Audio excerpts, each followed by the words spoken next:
This video is aimed towards faculty members who are interested in receiving data from the HERON Research Data Repository. This service is only available to faculty members at this time, so if you're working on a project and are not a faculty member but need the data out of the HERON repository, you'll have to have the faculty member who originally sponsored you for access to HERON to request this data. So once a faculty member logs in, there is a link under Investigator Request entitled HERON Data Usage Request. Go ahead and click on it and you'll be able to enter the people that work on your team.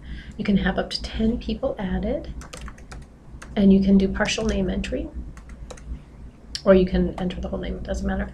Go ahead and select a person and add them to your list. As I said, you can add up to 10. If you've accidentally added somebody that should not be there, go ahead and click at the checkbox and remove. When you're finished, click Done Choosing People. This will bring you to the request form. And you'll have to fill out some additional information. Part of it's already filled for you, such as your name and your ID. You'll need to enter your title of research and expiration date of your research if you have one. If not, you can go ahead and leave it blank. You will need to review the terms and conditions for data use access. And by clicking Submit, you're agreeing to these terms and conditions. So please provide a data use description. This is a description of your research, and it doesn't need to be overly detailed, but it needs to have enough information to where the committee can assess whether or not the research merits accessing the data.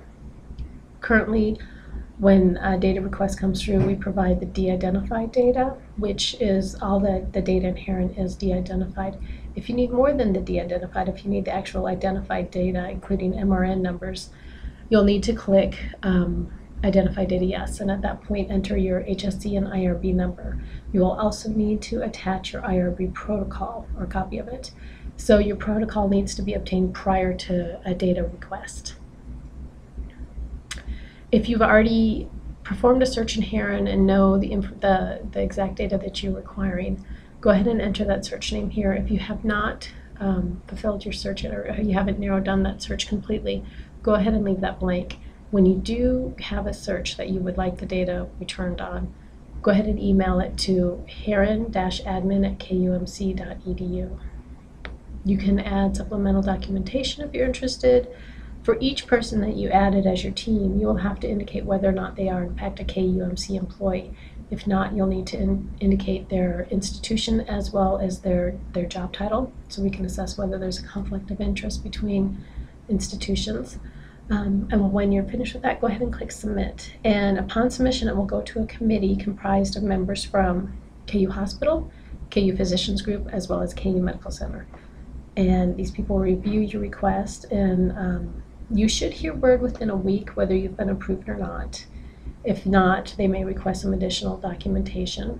But if you have any questions at any time, you can always email, as I said, heron-admin@kumc.edu. We also have a help page on the Frontiers website, the Frontiers Heartland Institute for Clinical and Translational Research, on how to fulfill a data request. Once you receive the data, it's going to come in a form that you can easily import into Excel or SPSS or SAS to do some data manipulation. And if you'd like to know the exact structure, you can follow the link to the HERON data set, and this will go into detail over what concepts are provided and what data to expect in your request. Thank you very much.